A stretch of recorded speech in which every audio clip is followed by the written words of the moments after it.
സുനിൽ കനകോലു ബെല്ലാരിയിൽ നിന്നുള്ള തന്ത്രങ്ങളുടെ രാജയിലൂടെ കേരളത്തിൽ 100 കടക്കുമോ കോൺഗ്രസ്? കഴിഞ്ഞ തവണത്തെ അനുഭവത്തിൽ മുതിർന്ന രാഷ്ട്രീയ നേതാക്കളെക്കാൾ കനകോലുവിന്റെ അഭിപ്രായങ്ങൾക്കാണ് ഇക്കുറി ഹൈക്കമാൻഡ് വില നൽകുന്നത്. 5 ആണ്ട് കൂടുമ്പോൾ ഭരണം മാറുമെന്ന നടപ്പ് രീതിക്ക് പകരം പ്രതിപക്ഷത്തെ പ്രധാന പാർട്ടിയുടെ നേതാവിനെ മാറ്റുകയാണ് 2021 കേരളം ചെയ്തത്. ആ തോൽവിയുടെ ഞെട്ടലിൽ നിന്ന് മാറാൻ ഏറെ സമയമെടുത്ത കോൺഗ്രസിന് ഇക്കുറി കേരളത്തിൽ ജയിക്കുക നിലനിൽപ്പിന്റെ പ്രശ്നമാണ്.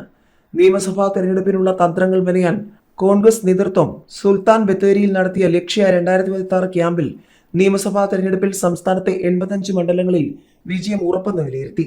ഇത് 100 സീറ്റുകളാക്കി തിളക്കം കൂട്ടാൻ തന്ത്രങ്ങൾ ആവിഷ്കരിക്കുന്നതിനായി പ്രശസ്ത തെരഞ്ഞെടുപ്പ് തന്ത്രജ്ഞൻ സുനിൽ കനകോലുവിന്റെ സാന്നിധ്യവും ദ്വിദിന ക്യാമ്പിലുണ്ടായിരുന്നു.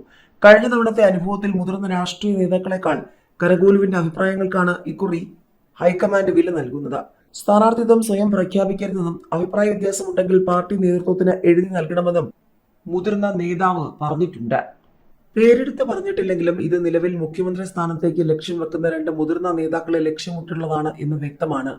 പാർലമെന്ററി പാർട്ടിയിലെ ആളെണ്ണത്തിന്റെ ബലത്തിൽ മുഖ്യമന്ത്രി കസേര സ്വപ്നം കാണണ്ട എന്നതാണ് താക്കീതിന്റെ അർത്ഥം. നിലവിലെ രാഷ്ട്രീയ സാഹചര്യത്തിൽ മധ്യ കേരളത്തിലും മലബാറിലും UDFന് വൻ മുന്നേറ്റമുണ്ടാക്കാൻ കഴിയുമെന്നാണ് ലക്ഷ്യ 2026 വിലയിരുത്തൽ. എറണാകുളം, കോട്ടയം, പത്തനംതിട്ട, ഇടുക്കി ജില്ലകളിൽ ആധിപത്യം പുലർത്താൻ കഴിയും.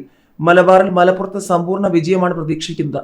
നിലവിൽ നിലംപരിശായ കോഴിക്കോട്, പത്തനംതിട്ട, കൊല്ലം, പാലക്കാട്, തൃശൂർ, ഇടുക്കി, ആലപ്പുഴ ജില്ലകളിൽ നിന്നും മികച്ച മുന്നേറ്റം ഉണ്ടാകുമെന്നാണ് വിലയിരുത്തൽ. 20 വർഷമായി കോൺഗ്രസിന് MLA ഇല്ലാത്ത കോഴിക്കോട് ഇക്കുറി 8 സീറ്റുകൾ UDFന് ഉറപ്പാണെന്നാണ് കോൺഗ്രസിന്റെ വിലയിരുത്തൽ. 2019 കോന്നി കൈവിട്ടതിനു ശേഷം നിലവിൽ പത്തനംതിട്ടയിലും സീറ്റില്ല. ഭരണമാറ്റമെന്ന പദവി രീതിക്ക് ഒരു തവണ മാറ്റം വന്നുവെങ്കിലും ഇക്കുറി അത് തീർച്ചയെന്ന് പറയുന്ന UDF വലിയ ആത്മവിശ്വാസത്തിലാണ്.